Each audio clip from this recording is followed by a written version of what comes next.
व्याख्यामुद्रां करसरसिजैः पुस्तकं शङ्खचक्रे विप्रद्भिन्नस्फटिकरुचिरे पुण्डरीके निषन्नः अम्लानश्रीरमृतविशदैरंशभिप्लावयन् मामाविर्भूयादनगमहिमा मानसे वागधीशः नमस्ते प्राणेश प्रणतविभुवायावनिमगाः नमस्वामिन् रामप्रियतमः नमन् गुरुगुण नमस्तुभ्यं भीमप्रबलतमकृष्णेष्टभगवन् नमः श्रीमन्मध्वप्रदिश सुदर्शन्नो जय जय श्रीगुरुभ्यो नमः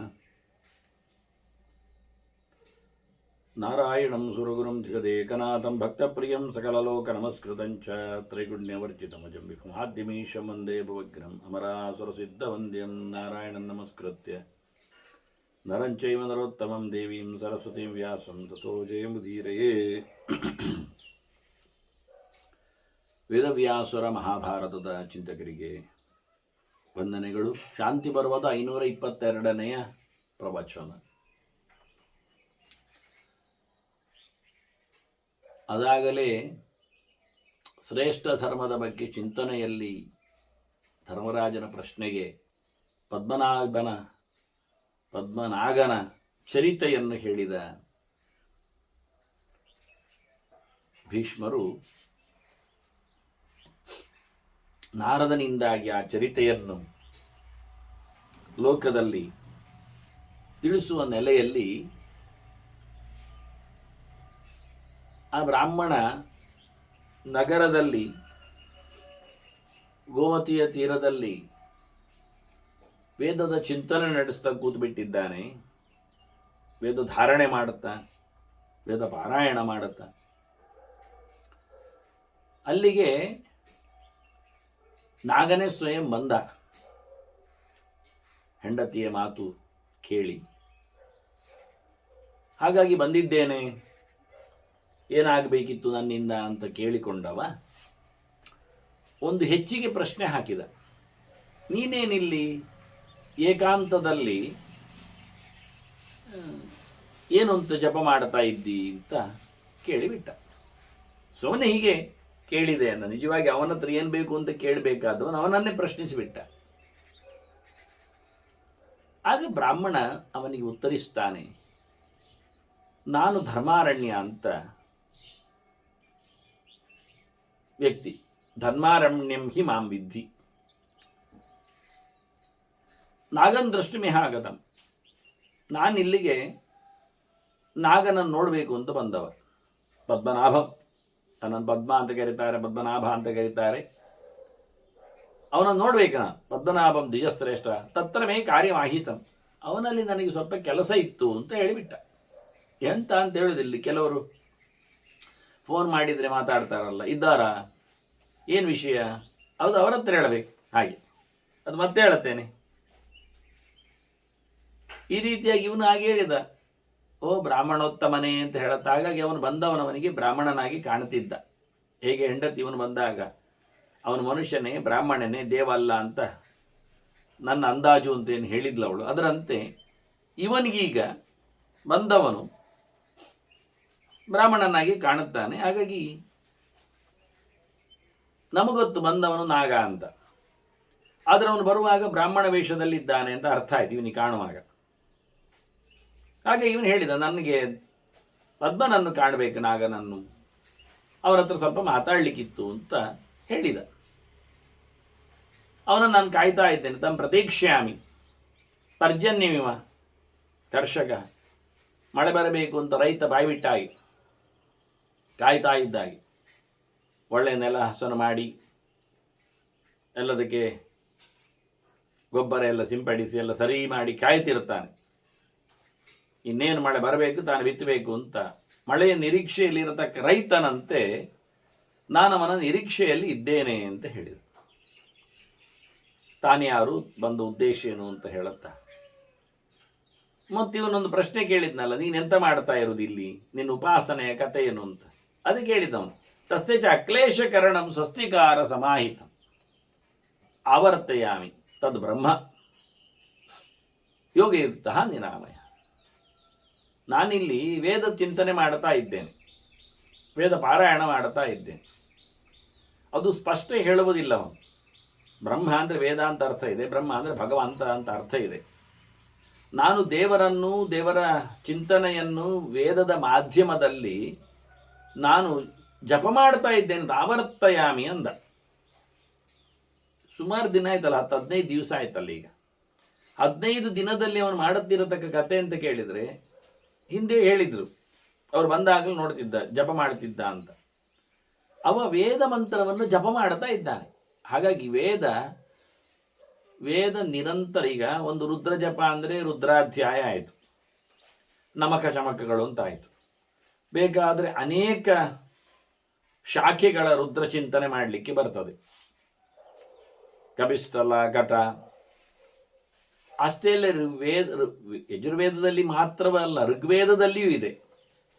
ಸಾಂಖ್ಯಾಯನಾದಿಗಳಲ್ಲಿ ರುದ್ರ ಪಾಠಗಳು, ಆ ಸಂಹಿತೆಗಳಲ್ಲಿ ನಮಗಿರತಕ್ಕಂಥ ಇವತ್ತಿನ ಶಾಕಲ ಸಂಹಿತೆಯಲ್ಲಿಲ್ಲ, ಸಾಂಖ್ಯಾಯನ ಸಂಹಿತೆಯಲ್ಲಿದೆ. ಹೀಗೆ ಬೇರೆ ಬೇರೆ ಸಂಹಿತೆ, ಋಗ್ವೇದದಲ್ಲಿಯೂ ರುದ್ರ ಇದೆ. ಹಾಗಾಗಿ ಸಾಮವೇದದಲ್ಲಿಯೂ ಇದೆ ರುದ್ರಾಧ್ಯಾಯ ಚಿಂತನೆ, ಬಹಳ ಚಂದವಾಗಿದೆ. ಅಥರ್ವದಲ್ಲಿಯೂ ಇದೆ. ಹೀಗಾಗಿ ಬೇರೆ ಬೇರೆ ವೇದಗಳಲ್ಲಿರತಕ್ಕಂತಹ ಬೇರೆ ಬೇರೆ ಮಂತ್ರಗಳನ್ನು ಆವೃತ್ತಿ ಮಾಡ್ತಾ ಇರಲಿಕ್ಕೆ ಬರ್ತದೆ. ಅದನ್ನು ಬಹಳ ಬಾರಿ ಹೇಳುವಂಥದ್ದು, 100 ಗಟ್ಟಲೆ ಜಪ ಮಾಡುವಂಥದ್ದು, ಸಾವಿರಾರು ಶಾಖೆಗಳ ಧಾರಣೆ ಒಂದೊಮ್ಮೆ ಇದ್ದರೆ ಬಹಳ ಅದ್ಭುತವಾದಂತಹ ಜಪ ಆಗುತ್ತೆ. ಅಲ್ಲದೆ ಒಂದನ್ನೇ ಬಹಳ ಬಾರಿ, ಈಗ ಬಹುಮಾನ ಅಂದರೆ ಬಹುಮಾನವನ್ನೇ ಪ್ರತಿನಿತ್ಯವೂ ಪಠಿಸುವಂಥ ಕ್ರಮ, ಅದು ಬಹಳಷ್ಟು ಮಂತ್ರಗಳ ರಾಶಿ ಆಯಿತು. ಕೇವಲ ಒಂದೇ ಮಂತ್ರವನ್ನು ಸಹ ಚಿಂತನೆ ಮಾಡಲಿಕ್ಕೆ ಬರ್ತದೆ, ವೇದ ಮಂತ್ರವನ್ನು. ಹಾಗಾಗಿ ಇವನು ಏನು ಮಾಡ್ತಿದ್ದ ಹೇಳಿ, ಜಪ ಮಾಡ್ತಿದ್ದೇನೆ, ವೇದ ಜಪ ಅಂತ ಹೇಳ್ತಾನೆ ಅಷ್ಟು ಅರ್ಥ ಹೊರತು ವೇದದ ಋಕ್ಕುಗಳು, ಸೂಕ್ತಗಳು, ಅನುವಾಕಗಳು ಅಥವಾ ಮಂಡಲಗಳು ಸಂಬಂಧಪಟ್ಟದ್ದು, ಉಪಮಾನ ಮಂಡಲ ಅಂತೆಲ್ಲ ಇದ್ದಾಗೆ, ಹಾಗೆ ಮಂಡಲಗಳು, ಕಾಂಡಗಳು, ಪಂಚರ್ಷಿ ಕಾಂಡಗಳು ಅಂತ ಪ್ರಭೇದ ಇರುವಾಗೆ ಪ್ರಾಜಾಪತ್ಯ ಕಾಂಡ ಅಂತ, ಹೀಗೆ ಯಾವ ರೀತಿಯಲ್ಲಿ ಆದ, ಅಥವಾ ರತಂತರ ಸಾಮ, ಬೇರುಂಡ ಸಾಮ, ಗಾಯತ್ರ ಸಾಮ ಇದ್ದಾಗೆ ಸಾಮದ ಪ್ರಭೇದಗಳಲ್ಲಿಯೂ ವೈರಾಜ ಸಾಮ ಯಾವುದೂ ಗೊತ್ತಿಲ್ಲ. ಅವು ಹೇಳುವುದಿಲ್ಲ, ಹೇಳಲಿಲ್ಲ. ಇವನ ಹತ್ರ ಕೇಳಿದ್ರು ಹೇಳಲಿಲ್ಲ, ಮುಂದೆ ಹೇಳಲಿಲ್ಲ. ಸಾಮಾನ್ಯವಾಗಿ ಜಪ ಮಾಡುವವರ ಹತ್ರ ಜಪ ಮಾಡ್ತೇನೆ ಇಷ್ಟು ಹೇಳ್ತಾರೆ ಹೊರತು ಏನು ಜಪ ಅಂತ ಹೇಳುವುದಿಲ್ಲ ಹೆಚ್ಚಿನವರು. ಹೇಳಿದರೆ ಸ್ಥೂಲವಾಗಿ ಹೇಳಿದ್ರೆ ಏನು ಜಪ ಹೇಳಿದರೆ ಮಂತ್ರ ಜಪ ಅಂತ. ಮತ್ತು ಯಾರದ್ದು ಏನು, ಅದರ ಸ್ಪಷ್ಟತೆ ಏನು, ಅದರ ಅಕ್ಷರಗಳು ಹೇಗೆ, ಅನುಭೂರ್ವಿ, ಅದು ಏನು ಹೇಳುವುದಿಲ್ಲ. ಹಾಗಾಗಿ ಇಲ್ಲಿ ಇವನು ಸಹ ಅದೇ ರೀತಿ ಮಾಡಿದ. ನಾನು ಜಪ ಮಾಡ್ತಾ ಇದ್ದೆ, ವೇದ ಜಪ ಮಾಡ್ತಾ ಇದ್ದೆ, ಇಷ್ಟೇ. ಯಾಕೆ ಉದ್ದೇಶವನ್ನು ಹೇಳಿದ, ಏನು ಉಪಾಸನೆ ಮಾಡ್ತಾ ಇದ್ದಿ ಕೇಳುವಾಗ ಅದನ್ನು ಹೇಳಿದ. ತಸ್ಯಚ ಅಕ್ಲೇಶಕರಣಂ, ನನಗೆ ಅವನು ನಾಗ ಬರಬೇಕೀಗ, ಅವನ ಹತ್ರ ನಾನು ಮಾತಾಡಲಿಕ್ಕೆ ಉಂಟು.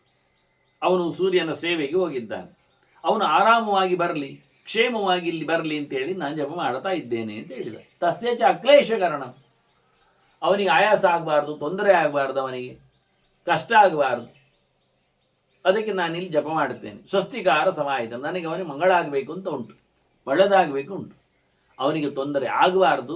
ಅಷ್ಟೇ ಅಲ್ಲದೆ ಒಳ್ಳೆಯದಾಗಬೇಕು, ಡಬಲ್, ಪ್ಲಸ್ ಆ್ಯಂಡ್ ಮೈನಸ್. ಸಾಮಾನ್ಯವಾಗಿ ಕೆಟ್ಟದಾಗಬಾರ್ದು ಎನ್ನುವುದೇ ಒಂದು ಲಾಭ, ಪ್ಲಸ್ ಅದು. ಅದರ ನಂತರದಲ್ಲಿ ಒಳಿತಾಗಲಿ ಎನ್ನುವುದು ಇನ್ನಷ್ಟು ಡಬಲ್ ಇದ್ದಾಗೆ. ಅದನ್ನು ಮೊದಲು ಹೇಳಿದ ಅಕ್ಲೇಶಕರಣಂ, ಅವನದ್ದು ತಾಪತ್ರಯ ಹೋಗ್ಬೇಕು, ತೊಂದರೆ ಹೋಗ್ಬೇಕು, ಸಂಕಟ ಹೋಗ್ಬೇಕು, ದುಃಖ ಹೋಗ್ಬೇಕು, ಮತ್ತೆ ಅವನಿಗೆ ಒಳ್ಳೆಯದಾಗಬೇಕು, ಸುಖ ಸಿಗಬೇಕು, ಎರಡು ರೀತಿಯಿಂದ. ಈಗ ಅಂಗಡಿ ಹಾಕಿದವನಿಗೆ ಹಾಕಿದ ದುಡ್ಡು ಕೈಗೆ ಬಂದರೆ ಅವನಿಗೆ ಸಂತೋಷ, ಯಾಕೆಂದರೆ ನಷ್ಟ ಆಗಲಿಲ್ಲ ಅಂತ. ಮತ್ತೆ ಹೆಚ್ಚಿಗೆ ಬಂದರೆ ಅದು ಲಾಭ ಆಯ್ತಲ್ಲ ಅಂತ. ಹೆಚ್ಚಿನವರೆಲ್ಲ ದುಡ್ಡು ಹಾಕಿದ್ದನ್ನು ಕಳ್ಕೊಳ್ತಾರೆ, ಮತ್ತೆ ಸಾಲ ಮಾಡಬೇಕಾಗತ್ತೆ, ಮತ್ತೆ ಪುನಃ ಹಾಕಿ ಬರ್ತದ ನೋಡಬೇಕಾಗತ್ತೆ. ಆಗ ಕಳೆದ ಸತ್ಯ ಸಾಲಕ್ಕೆ ಬಡ್ಡಿ ತುಂಬಿಸ್ಲಿಕ್ಕೆ ಆಗತ್ತೆ. ಲಾಭ ಆಗ್ತಾ ಉಂಟು ಸತ್ಯ, ಹಾಕಿದ್ದಕ್ಕಿಂತ ಜಾಸ್ತಿ ಬಂದಿದೆ. ಆದರೆ ಮೊದಲ ಬಾರಿ ಮಾಡಿಕೊಂಡ ಸಾಲ ಉಂಟಲ್ಲ, ಅದರದ್ದು ಬಡ್ಡಿ ಉಂಟಲ್ಲ, ಅದನ್ನು ಕಟ್ಟಲಿಕ್ಕೆ ಸಮ ಆಗ್ತದೆ. ಪ್ರಯೋಜನ ಏನಾಯ್ತು? ಈಗ ಸಾಲವನ್ನು ತೀರಿಸಿಕೊಂಡ್ರೆ ಅಷ್ಟೊತ್ತಿಗೆ ಲಾಭ ಬಂದದ್ರಲ್ಲಿ ಸ್ವಲ್ಪ ಅನುಕೂಲ ಆಗುತ್ತದೆ. ಮತ್ತೆ ಯಾವುದೇ ಇಲ್ಲದಿದ್ದರೆ ಬಡ್ಡಿ ಕಟ್ಟಲಿಕ್ಕಿಲ್ಲ, ಸಾಲ ಕಟ್ಟಲಿಕ್ಕಿಲ್ಲ ಅಂತ ಆಗಿಬಿಟ್ರೆ ಈಗ ಬಂದದ್ದು ನಮಗೆ ಲಾಭ ವಾಸ್ತವವಾಗಿ. ಹೀಗೆ ನಿಜವಾಗಿ ಎರಡೂ ಪ್ರಕಾರದಲ್ಲಿ ಅವನಿಗೆ ಒಳ್ಳೆಯದಾಗಲಿ ಅನ್ನುವ ನೆಲೆಯಲ್ಲಿ, ಅವನ ಆಪತ್ತು ಪರಿಹಾರ ಆಗಲಿ, ಅವನಿಗೆ ಸಂಪತ್ತು ಬರಲಿ ಅನ್ನುವ ನೆಲೆಯಲ್ಲಿ ಬಹಳ ಸುಂದರವಾಗಿ ಇದನ್ನು ಕೇಳಿಕೊಳ್ಳುತ್ತಾ ಇದ್ದೇನೆ ನಾನು. ಅದಕ್ಕೋಸ್ಕರ ಅಲ್ಲಿ ಮುಗಿದೋಯ್ತು ಎರಡು ಸಹ. ತೊಂದರೆ ಹೋಗಲಿ ಒಳ್ಳೆಯದಾಗಲಿ ಕೇಳಿದ್ರಿ, ಇನ್ನೇನು ಕೇಳಲಿಕ್ಕಿಲ್ಲ, ಅದರ ಆಚೆಗೆ ಏನೂ ಇಲ್ಲ. ಇಷ್ಟೇ ಮನುಷ್ಯನ ಆಸೆಗಳಲ್ಲಿ ಇರುವುದು, ಇಷ್ಟೇ. ದುಃಖ ನಿವೃತ್ತಿ, ಸುಖದ ಪ್ರಾಪ್ತಿ, ಎಲ್ಲದಕ್ಕೂ ಇದಕ್ಕೆ ಸಂಬಂಧಪಟ್ಟಂತೆ ಇರುವಂಥದ್ದು. ಅದಕ್ಕೋಸ್ಕರ ನಾನು ಆವರ್ತಯಾಮಿ ತದ್ ಬ್ರಹ್ಮ, ಇಲ್ಲಿ ತತ್ಶಬ್ದವನ್ನು ಪ್ರಯೋಗ ಮಾಡಿದ್ದಾನೆ. ತತ್ಶಬ್ದವುದು ಭಗವಂತನನ್ನು ಹೇಳುವಂಥದ್ದು. ಓಂ ತತ್ ಸದಿತಿ ನಿರ್ದೇಶ ಅಂತೇಳಿ. ಸ್ವಲ್ಪ ನಿಮಗೆ ನಾನು ಕ್ಲೂ ಕೊಡುವುದಾದರೆ, ಬಹಳ ಅದ್ಭುತವಾದ ವಿಷಯ ಇದು. ವಾಸ್ತವವಾಗಿ ತುಂಬ ಸೀಕ್ರೆಟ್, ರಹಸ್ಯ. ಯಾಕೆಂದರೆ ಅವನು ಏನು ಜಪ ಮಾಡಿದ್ದಾನೆ ಅಂತ ಅವನು ಇಲ್ಲಿ ಹೇಳಲಿಲ್ಲ ಅಂತ ನಾನು ಹೇಳಿದೆ. ಈ ಬಂದ ವ್ಯಕ್ತಿಯು ಕ್ಯೂರಿಯಾಸಿಟಿಯಿಂದ ಮತ್ತೇನು ಅಂತ ಕೇಳಲಿಕ್ಕೆ ಹೋಗಲಿಲ್ಲ. ಎಂಥದ್ದು ಜಪ ನಿನ್ನದು ಅಂತ ಹೇಳಿ ಕೇಳುವ ಅಂತ. ಅದು ಅವರವರಿಗೆ ಉಪದೇಶಕ್ಕೆ ಬಿಟ್ಟದ್ದು ಅಂತ ಅವ್ರು ಬಾಯಿ ಮುಚ್ಚಿರ್ತಾರೆ. ಆದರೆ ನಾನೀಗ ಅವನು ಜಪ ಮಾಡ್ತಾ ಇದ್ದದ್ದನ್ನು ಏನು ಅಂತ ನಾನು ಹೇಳಬಲ್ಲೆ. ಯಾಕೆ ಹೇಳುತ್ತೇನೆ ಅಂದರೆ, ಅವನು ಜಪ ಮಾಡಿದ್ದೇನು ಅಂತ ಹೇಳಿಬಿಟ್ಟ ಇಲ್ಲಿ. ಆವರ್ತಯಾಮಿ ತದ್ ಬ್ರಹ್ಮ ಅಂದ. ತತ್ ಶಬ್ದಕ್ಕೆ ಸಂಸ್ಕೃತದಲ್ಲಿ ಸಾಮಾನ್ಯವಾಗಿ ಅದನ್ನು ಅಂತ ಅರ್ಥ. ಆ ಬ್ರಹ್ಮನನ್ನು ಅಂತ, ಆ ವೇದವನ್ನು ಅಂತ. ಬ್ರಹ್ಮಶಬ್ದ ಪುಂಸಲಿಂಗದಲ್ಲಿ ಉಂಟಿಲ್ಲಿ. ವೇದ ಅಂತ, ಬ್ರಹ್ಮ ಅಂದರೆ ದೇವರು ಅಂತಲೇ ಅರ್ಥ ಉಂಟು, ಭಗವಂತ ಅಂತ ಅರ್ಥ ಉಂಟು. ಇಲ್ಲಿ ತತ್ ಬ್ರಹ್ಮ ಅಂತ ಇರಲಿಕ್ಕೆ ಹೋಗಿ, ತತ್ ಎನ್ನುವುದು ಒಂದು ಮಂತ್ರದ ವ್ಯವಸ್ಥೆ. ಓಂ ತತ್ಸದಿತಿ ನಿರ್ದೇಶ ಬ್ರಹ್ಮಣಸ್ತ್ರಿವಿಧ ಸ್ಮೃತ ಅಂತೇಳಿ ಹಿಂದೆ ಹೇಳಿದ ಭಗವಂತನನ್ನು ಹೇಳುವ ಶಬ್ದ ಅಂತ ದೇವರೇ ಹೇಳುತ್ತಾನೆ ಅಂತೇಳಿ. ಕೃಷ್ಣ ಹೇಳುವಾಗ ಏನು ಮಾಡಿದ ಗೊತ್ತುಂಟ? ಓಂ ತತ್ ಸದಿತಿ ಅಂತ ಹೇಳುವಲ್ಲಿ ಓಮು ತತ್ ಸತ್. ಓಂ ಎನ್ನುವುದು ಸತ್ಯ, ಪ್ರಾರಂಭದಲ್ಲಿದ್ದದ್ದು ಪ್ರಣವ, ಅದು ಮಂತ್ರಕ್ಕೆ ಬೇಕು, ಅಲ್ಲಿ ಆಯಿತು. ಅದು ದೇವರನ್ನು ಹೇಳ್ತದೆ ಎನ್ನುವುದರಲ್ಲಿ ಏನು ಕಷ್ಟ ಇಲ್ಲ. ಎರಡನೇದು ತತ್ ಉಂಟಲ್ಲ, ಅದು ಮೊದಲ ಶಬ್ದ ಮಂತ್ರದ್ದು. ಆನಂತರ ಸತ್ತು ಉಂಟಲ್ಲ, ಅದು ಮುಂದಿನ ಶಬ್ದಗಳದ್ದೆಲ್ಲದರ ಅಬ್ರಿವೇಷನ್, ಸಂಗ್ರಹ. ಹಾಗಾದರೆ ತತ್ ಆದ ನಂತರ ಸವಿತರು ವರೆಣ್ಯಂ ಭರ್ಗಃ ದೇವಸ್ಯ ಧೀಮಹಿ ಧಿಯಃ ಯಃ ನಃ ಪ್ರಚೋದಯಾತ್. ಸತ್ ಅಂದರೆ ಸವಿತರು ವರೆಣ್ಯಂ ಅಲ್ಲಿಂದ ಹಿಡಿದು ಪ್ರಚೋದಯಾತ್ ಅಲ್ಲಿವರೆಗಿನ 9 ಶಬ್ದಗಳ ಸಂಗ್ರಹ. ಮೊದಲ ಪದವನ್ನು ತತ್ ಅಂತ ಹೇಳಿ ಆಗಿದೆ. ಹಾಗಾಗಿ ಓಂ ತತ್ ಸತ್ ಇತಿ ನಿರ್ದೇಶ ಬ್ರಹ್ಮಣಃ ತ್ರಿವಿಧ ಸ್ಮೃತಃ ಅಂತ ಹೇಳುವಾಗ, ಭಗವಂತನನ್ನು ಹೇಳಿದ ಇದು 3 ಪ್ರಕಾರದ ನಾಮಚಿಂತನೆ ಅಂದಾಗ ಅಲ್ಲಿ ಬಹಳಷ್ಟು ಗೋಪ್ಯವಾಗಿ ಕೃಷ್ಣ ಸೂಚನೆ ಕೊಟ್ಟಿದ್ದಾನೆ ಗಾಯತ್ರಿ ಮಂತ್ರದ ಚಿಂತನೆ. ಇದು ದೇವರು ಕೊಡುವುದು ದೊಡ್ಡ ಸಂಗತಿಯಾ? ಯಾಕೆ ಹೇಳಬೇಕು? ಅದು ಗೀತೆಯಲ್ಲಿ ಏನು ಕೇಳಿದರೆ, ಮಹಾಭಾರತ ಓದಿದವರಿಗೆ ಗೊತ್ತು. ಯಾಕೆಂದರೆ ಕೃಷ್ಣ ನನ್ನ ಗಾಯತ್ರಿ ಅಂತ ಹೇಳ್ತಾನೆ. ಅದನ್ನು ಬಹಳಷ್ಟು ಕಡೆಯಲ್ಲಿ ಹೇಳ್ತಾನೆ, ಬಹಳಷ್ಟು ಬಾರಿ ಹೇಳ್ತಾನೆ. ಮಹಾಭಾರತದಲ್ಲಿ ನಾನು ಹೇಳಿದೀಗ ಏನೊಂದು ಮಂತ್ರ ಇದೆ, ಗಾಯತ್ರಿ ಮಂತ್ರ ಅಂತ, ಅದನ್ನು ಪ್ರಸಿದ್ಧಿಯಲ್ಲಿ ಕರೀತಾರೆ. ಗಾಯತ್ರಿ ಮೀಟರಲ್ಲಿ ಇದೆ ಅಂತ, ಛಂದಸ್ಸಿನಲ್ಲಿದೆ ಅಂತ. ಈ ಮಂತ್ರ ಇದು ನನ್ನನ್ನು ಹೇಳುತ್ತದೆ, ಈ ಮಂತ್ರ ನನ್ನನ್ನು ಜಪ ಮಾಡಲಿಕ್ಕೆ ಅಂತೇಳಿ ಕೃಷ್ಣ ಬಹಳ ಕಡೆ ಬಹಳ ಬಾರಿ ಇದನ್ನು ಹೇಳಿದ್ದಾನೆ. ಇದನ್ನು ನನ್ನ ಸಂಧ್ಯಾ ಸಮೀಕ್ಷೆಯಲ್ಲಿ ಸ್ವಲ್ಪ ಗುರುತಿಸಿದ್ದೇನೆ. ನಾನೇನು ಇದನ್ನು ಬಹಳ ರಹಸ್ಯ ಅಂತೇಳಿ ಯಾರಿಗಾದರೂ ಕೊಡಬಾರದು ಅಂತೇಳಿ ಕೃಷ್ಣ ಹೇಳಿದ್ದನ್ನು ಯಾಕೆ ಬಿಚ್ಚಿಕೊಂಡು ತಿಳ್ಕೊಳ್ಳಿ ಅಂತ ಹೇಳಿಕೊಂಡು ಎಲ್ಲರೂ ಜಪ ಮಾಡುವ ಗಾಯತ್ರಿ ಮಂತ್ರ ಯಾರ್ಯಾರನ್ನು ಮಾಡುವುದಲ್ಲ, ಯಾವುದೋ ಏನೋ ಇರುವ ಯಾವುದೋ ರೂಪಗಳನ್ನಲ್ಲ. ಅದು ಗಾಯತ್ರಿ ಶಬ್ದ, ಗಾಯತ್ರಿ ಮಂತ್ರ ಹೇಳಿದ ತಕ್ಷಣ ಅದು ಹೆಣ್ಣು ದೇವತೆಯ ಬಗ್ಗೆ ಹೇಳಿದ್ದಲ್ಲ. ಅದು ಗಾಯತ್ರಿ ಎನ್ನುವುದು ಛಂದಸ್ಸಿನ ಹೆಸರು, ಮೀಟರ್. ಗಾಯತ್ರಿ, ಉಷ್ಣಿಕ್, ಅನುಷ್ಠುಪ್, ಬೃಹತಿ, ಪಂಕ್ತಿ, ವಿರಾಟ್, ಜಗತಿ ಎಲ್ಲ ಛಂದಸ್ಸು ಸ್ತ್ರೀಲಿಂಗದಲ್ಲಿ ಇರಲಿಕ್ಕೆ ಹೋಗಿ ಆ ಶಬ್ದವನ್ನು ಸ್ತ್ರೀಲಿಂಗದಲ್ಲೇ ಕರೆದಿದ್ದಾರೆ. ಹಾಗಾಗಿ ಅಲ್ಲಿ ಮಂತ್ರ ಯಾರನ್ನು ಹೇಳ್ತದೆ ಎನ್ನುವುದು ಬಹಳ ಸ್ಪಷ್ಟವಾಗಿ ನಾನು ಧ್ಯಾನ ಮಾಡುತ್ತೇನೆ ಬೆಳಕನ್ನು ಎನ್ನುವುದೇ ಇರುವುದು. ಅದು ಎಂಥದ್ದು? ಸೂರ್ಯನ ದೇವನ ಬೆಳಕನ್ನು ಅಂತಲೇ ಉಂಟಲ್ಲಿ ಸ್ಪಷ್ಟವಾಗಿ. ಸಾವಿತ್ರಿ ಅಂತ ಇಲ್ಲ, ಸ್ತ್ರೀಲಿಂಗ ಇಲ್ಲ ಅಲ್ಲಿ, ಮತ್ತೆ ಸವಿತಾ ಇರುವುದು. ಹಾಗಾಗಿ ಸೂರ್ಯನ ದೇವನ ಇರ್ಲಿಕ್ಕೆ ಹೋಗಿ ನೀವು ಹೆಣ್ಣು ದೈವವನ್ನು ಹೇಗೆ ಅಲ್ಲಿ ಚಿಂತನೆ ಮಾಡಲಿಕ್ಕೆ ಬರ್ತೀರಿ, ಹಠ ಮಾಡ್ತೀರಿ? ಆಗುವುದೇ ಇಲ್ಲ. ಒಂದೋ ಮಂತ್ರವನ್ನು ಬಿಡಿ, ಅದಕ್ಕೆ ಅನುಗುಣವಾದ ಯಾವುದಾದ್ರೂ ಒಂದು ಮಾತನ್ನು ಹೇಳಿ, ಇಲ್ಲ ದೇವರನ್ನು ಬಿಡಿ, ತಪ್ಪು ಚಿಂತನೆ ಮಾಡುವುದನ್ನು. ಇದನ್ನು ತಿಳಿಯಿರಿ. ಮತ್ತು ಕೃಷ್ಣ ಬಾಯ್ಬಿಟ್ಟು ಹೇಳಿದ ಯದಾದಿತ್ಯಗತಂ ತೇಜಃ ಜಗದ್ಭಾಸೇತೆ ಕಿಲ ಮೆಚ್ಚಂದ್ರಮಸ್ಯಚ್ಚಾಗತಂ ತೇಜೋ ವಿದ್ಧಿಮಾ ಮಕಂ ಅಂತ, ಸೂರ್ಯಮಂಡಲದ ನಡುವೆ ಕಾಣುತ್ತಿರುವ ತೇಜಸ್ಸು ಅದು ನನ್ನದಲ್ಲವಾ ಅಂತ ಹೇಳಿದ್ದಾನೆ.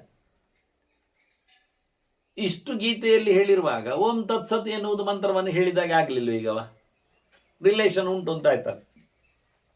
ನನ್ನ ತೇಜಸ್ಸು ಅಂದಾಗ ಸವಿತು ದೇವಸ್ಯ ಭರ್ಗ ಅಂದಾಗ ಸೂರ್ಯನ ಬೆಳಗಿಸುವ ಭಗವಂತನ ತೇಜಸ್ಸನ್ನು ಅಂತ ಅರ್ಥ ಅಲ್ಲಿ.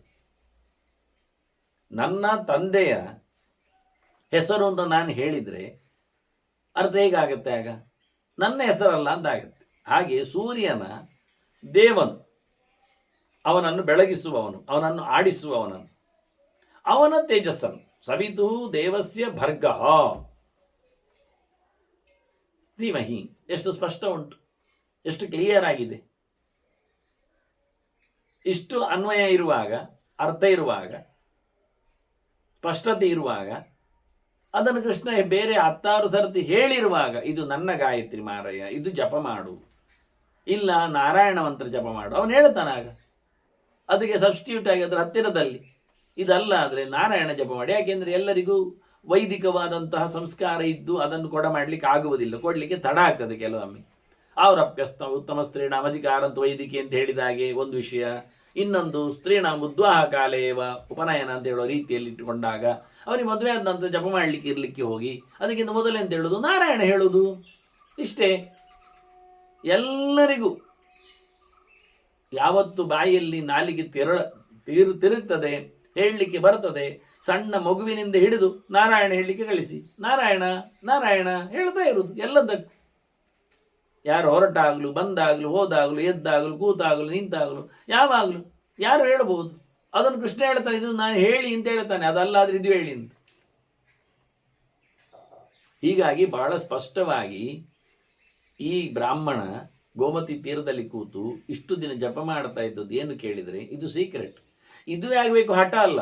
ಇದು ಅಲ್ಲ ಹೇಳಲಿಕ್ಕೆ ಆಗುವುದಿಲ್ಲ ಅಂತ ಇಷ್ಟೇ ಅರ್ಥ. ಭಾರತಕ್ಕೆ 10 ಅರ್ಥ ಇರಲಿಕ್ಕೆ ಹೋಗಿ ಅಷ್ಟು ಮಾತ್ರ ಅಲ್ಲದೆ ಇಲ್ಲಿ ರಹಸ್ಯವಾಗಿ ಅವನು ಹೇಳಲಿಕ್ಕೆ ಇದು ಸಂಬಂಧಪಟ್ಟದ ವಿಷಯ ಹೇಳುತ್ತೇನೆ. ಯಾಕೆ ಅಂತ ಸಂಬಂಧ, ಯಾಕೆ ಸಂಬಂಧ ಅಂದರೆ ಇವು ಹೋದದ್ದೆಲ್ಲಿಗೆ? ಸೂರ್ಯಲೋಕಕ್ಕೆ ನಾಗ ಹೋದದ್ದು. ಎಂಥ ಸೇವೆಗೆ? ಸೂರ್ಯನ ಸೇವೆಗೆ. ಹಾಗಾಗಿ ಸೂರ್ಯ ಲೋಕ, ಸೂರ್ಯ ಸೇವೆ ಅಂದರೆ ಎಂತಹ ಬಿಸಿಯಾದೀಗ ಐಸ್ ಕ್ಯಾಂಡಿಯ ಫ್ಯಾಕ್ಟ್ರಿ ಒಳಗೆ ಕೆಲಸಕ್ಕೆ ಹೋಗ್ತಾನೆ ಹೇಳಿದರೆ ಏನರ್ಥ? ಅವ ಚಳಿಗೆ ಅಲ್ಲಿ ಇರಬೇಕು ಅಂತ ಅರ್ಥ ಆಗುತ್ತೆ. ಕೋಲ್ಡ್ ಮಾಡಿರ್ತಾರೆ ಅವರನ್ನು, -ಡಿಗ್ರಿಗೆ ಅವನನ್ನು ಒಡ್ಡಿರ್ತಾರೆ. ಹಾಗಾದರೆ ಅವನಿಗೆ ಒಳಗೆ ಐಸ್ ಕ್ಯಾಂಡಿ ಫ್ಯಾಕ್ಟ್ರಿಯಲ್ಲಿ ಕೆಲಸ ಮಾಡ್ತಾ ಇದ್ದೇನೆ ಹೇಳಿದ ತಕ್ಷಣ ಒಬ್ಬ ಹೊರಗೆ ನಿಂತವ ಅಥವಾ ಮನೆಯಲ್ಲಿರುವವ ಅವನಿಗೆ ಒಳ್ಳೇದಾಗಲಿ ಅಂತ ಯೋಚನೆ ಮಾಡುತ್ತೇನೆ ಹೇಳ್ಬೋದಲ್ಲ, ತಪ್ಪಲ್ಲಲ್ಲ. ಯಾಕೆಂದರೆ ಫ್ರೀಸ್ ಆಗುವ ಕೋಲ್ಡ್ ಅದು. ನಾನು ನೋಡಿದ್ದೇನೆ ಫ್ಯಾಕ್ಟ್ರಿಯಲ್ಲಿ 20 ನಿಮಿಷದ ನಂತರ ಅಲ್ಲಿ ಇರಲಿಕ್ಕಿಲ್ಲಂತೆ ವರ್ಕರ್ ಒಳಗೋದ್ರೆ. ಮತ್ತೆ ಅಲ್ಲಿ ಸೈರನ್ ಮಾಡಲಿಕ್ಕೆ, ಡೇಂಜರ್ ಬೆಲ್ ಮಾಡಲಿಕ್ಕೆಲ್ಲ ಅವಕಾಶ ಮಾಡಿಕೊಟ್ಟಿದ್ದಾರೆ. ಎಲ್ಲಿಯಾದರೂ ಹಾಗಾಗಿ ಸಿಕ್ಕಾಕೊಂಡ್ರೆ ಏನಾದರೂ ಹೆಚ್ಚು ಕಡಿಮೆ ಆದರೆ ಬೆಲ್ ಹೊಡೆಯಿರಿ ಅಂತ. ಮತ್ತು ಬಾಗಿಲಿಗೆಲ್ಲ ಬೀಗ ಎಲ್ಲ ಹಾಕಿರುವುದಿಲ್ಲ, ಬಾಗಿಲು ಹಾಕ್ಕೊಂಡು ಅವರೇ ಹೋಗೋದು, ತೆರ್ಕೊಂಡು ಅವರೇ ಬರೋದು, ಜಾಮ್ ಆಗುವುದೇ ಇಲ್ಲ. ಅದು ಆ ರೀತಿ ಓಪನ್ ಫ್ರೀ. ಆದರೆ ಕೆಲಸ ಆಗಲೇಬೇಕು, ಫ್ಯಾಕ್ಟ್ರಿ ಅದು ಹಾಗೆ ಕಳಿಸಬೇಕು. ಮತ್ತೆ ಹಾಗೆ ಸೂರ್ಯಲೋಕ ಅಂದರೆ ಇದು ಖಾಲಿ ನಾನು ಹೇಳಿದ್ದು ಒಂದು 10-50 ಡಿಗ್ರಿಯಲ್ಲಿನ ವ್ಯವಹಾರವನ್ನು ಹೇಳಿದ್ದು ನಾನು. ಇದು ಎಂಥ ವಿಚಿತ್ರವಾದಂಥ ಬಿಸಿ ನೋಡಿ. ಆ ಬಿಸಿಲೋಕದಲ್ಲಿ ತಿಂಗಳ ಸೇವೆ, ರೆಸ್ಟ್ ಇಲ್ಲದೆ, ಮತ್ತು 11 ತಿಂಗಳು ಇದೆಲ್ಲ. ಈಗ ಎಲ್ಲ ಫೋರ್ಟಲ್ಲಿ ಇದ್ದಾರೆ ಎಲ್ಲ ಹೇಳುವವರೆಲ್ಲ, ಮಿಲಿಟರಿಯಲ್ಲಿ ಇದ್ದಾರೆ ಎಲ್ಲ ಹೇಳುವವರು ಹೀಗೆ. ಅಲ್ಲಿ ಭಾರಿ ಹಾರ್ಡ್ ಆದ ರಿಸ್ಕ್ ಆದ ವರ್ಕ್ ಇರ್ತದೆ, ಫುಲ್ ವರ್ಕ್ ಇರ್ತದೆ, ಲೋಡ್ ಇರ್ತದೆ. ಆನಂತರ ಆರಾಮವಾಗಿ 4-6 ತಿಂಗಳು ರಜೆ ಇರ್ತದೆ, ಫ್ರೀ ಇರ್ತದೆ. ಹೀಗೆ ಕ್ರಮ ಬರುತ್ತೆ. ದಿನನಿತ್ಯದ ಶ್ರಮ ಬಿಟ್ಟದ್ದಕ್ಕೆ ಒಂದು ವಿಶ್ರಾಂತಿಯ ಕಥೆ ಅಲ್ಲ ಅವರಿಗೆ. ಹಡಗಿಗೆ ಹೋದ್ರೆ ಹಾಗೆ ಅವರು 4-6 ತಿಂಗಳು ಸೈಲಲ್ಲೇ ಇರ್ತಾರೆ, ಹಡಗಿನಲ್ಲೇ ಇರ್ತಾರೆ, ಮತ್ತು 4-6 ತಿಂಗಳು ಊರಲ್ಲಿ ಇರ್ತಾರೆ. ಅದು ವೃತ್ತಿಯ ಕ್ರಮ ಹಾಗೆ. ಮತ್ತು ಇವತ್ತು ನಮ್ಮ ಉಡುಪಿಯ ಅಥವಾ ಎಲ್ಲಿಯ ಸಿಟಿ ಬಸ್ಸುಗಳಾದರೆ ಬೆಳಿಗ್ಗೆ ಹೊರಟ್ರೆ ಅವ ಸಂಜೆವರೆಗೆ ಆಚೀಚೆ ಓಡಾಡ್ತಾ ಇರ್ತಾನೆ ಕಂಡಕ್ಟರ್ ಬಸ್ಸಿನ ಒಳಗೆ.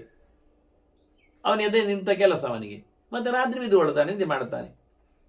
ಆದರೆ ಲಾಂಗ್ ಟೂರಿನವರು ಅವರು ಹಗಲು ಹೊರಟರು, ರಾತ್ರಿ ಆದರೂ ಮತ್ತು ಅಲ್ಲೇ ಇದ್ದುಕೊಂಡು ಮರುದಿನ ಅವರಿಗೆ ಫುಲ್ ಫ್ರೀ, ಮತ್ತೆ ಒಂದಿನ ರೆಸ್ಟ್, ಒಂದಿನ ವರ್ಕ್ ಒಂದಿನ ರೆಸ್ಟ್ ಅವರಿಗೆ. ಹಾಗೆ ಫ್ಲೈಟ್ನವರಿಗೆಲ್ಲ ಹಾಗೆ, ಒಂದು ಸತಿ ಹೋದ ನಂತರ ಫ್ಲೈಟ್, ಒಂದು ಸತಿ ಬಂದ ನಂತರ ಮತ್ತು ಇನ್ನೊಂದು ಫ್ಲೈಟ್ ಹೋಗೋ ಮುಂಚೆ ಅವರಿಗೆ ರೆಸ್ಟು. ಅದು 12 ಗಂಟೆ ಫ್ಲೈಯಿಂಗ್ ಇರ್ತದೆ. ಹೀಗಾಗಿ ಈತ ಚಿಂತನೆ ಮಾಡೋದು ಸಮ ಉಂಟು. ಸೂರ್ಯಲೋಕಕ್ಕೆ ಹೋದವನ ಬಗ್ಗೆ, ಅಲ್ಲಿನ ಸೇವೆಯ ಬಗ್ಗೆ.